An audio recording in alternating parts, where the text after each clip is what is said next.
Gran Turismo is an incredible, true story about a mediocre driver that was somehow turned into an okay movie. I'm Adam from Does It Hold Up, and this is our spoiler-free review of the new video game movie that raced itself into a troubled release schedule.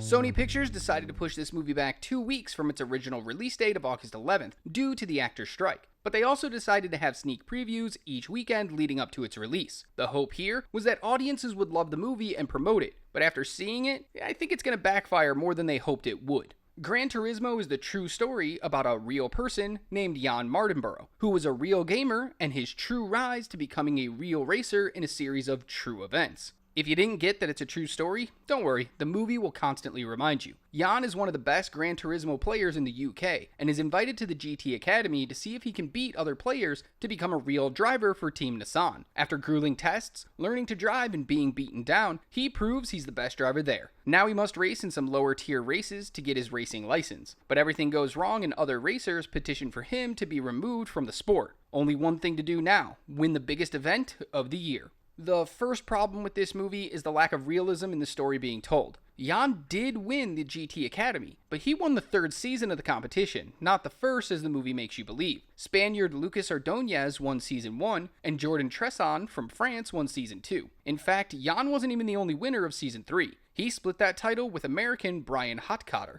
But that's okay. It wouldn't be as interesting to see a movie about the third winner of a show, so making that change can be forgiven, even if it is a little infuriating. But like most true story movies, it's only loosely based on actual events. Jan is played by Archie Madekwe, who takes on his first starring role in a big studio production, and I guess he's fine? I mean, he's not the worst part of the movie, that's clearly the script. But he does do his best at trying to be at the bottom. Through hardships and triumphs, the character is played at a singular level, except for one emotional outburst that goes too far, too fast, and then immediately disappears. It's a solemn wooden performance that shows the emotional range of a race car driver who's always wearing a helmet. Orlando Bloom takes on the role of Danny Moore, a fictional character based on Darren Cox, the man who actually created the GT Academy. Bloom is a good actor, but he doesn't get a chance to shine in this. Whenever he is on screen, he can hold the audience's attention, but he won't surprise you with any choices that he makes. Becomes very bland and blends into the background. The clear winner of this movie is David Harbour, who plays Jack Salter, the tired old mentor who has a troubled history. Harbour is excellent at giving us the everyman. He has this genuineness to him that shows in all his roles. The issue here is,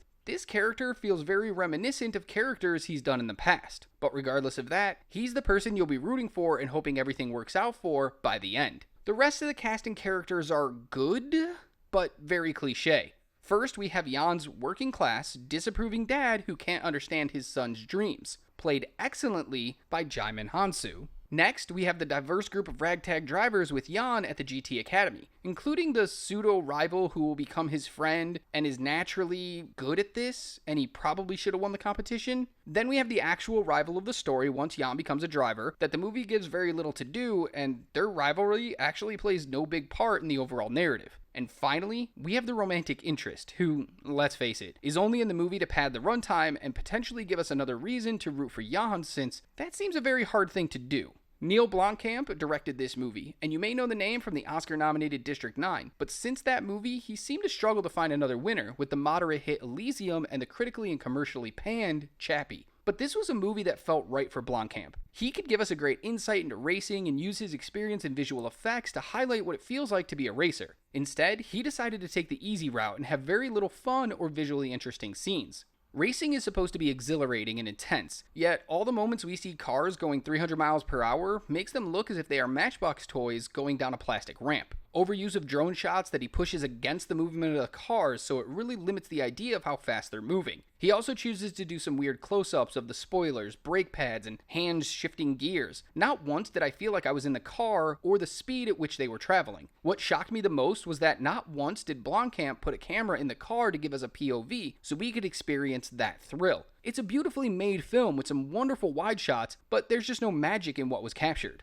The story is the biggest letdown of the entire thing. Writers Jason Hall of American Sniper and Zach Balin from King Richard wrote the screenplay and inexplicably made a compelling story into a very boring story wrought with overly dramatic, clearly fictionalized moments blended with some bland racing and underdeveloped characters. I think a documentary using real footage and interviews of this underdog story would be a better telling than this movie ended up being. The idea of this movie is so much better than a lot of what we get, as the writers couldn't decide what part of the story they wanted to focus on. The movie races through the GT Academy training to get us out on the track in real races with Jan, but then does the early part of that story as a montage of small moments. By the time the movie was over, you start to wonder why you just watched 4 short movies smashed together, masquerading as one long commercial for Sony and Nissan. It's such an unbalanced and unfocused story that it was very hard to get invested in anything happening on screen. Overall, it may sound like I hated this movie, but that's not the case at all. I'm just disappointed by the lack of compelling and focused narrative mixed with lackluster visuals, outside of a few impressive moments. I wanted more from the story that the movie wasn't willing to give me. So with that all said, we are going to give Gran Turismo a C-.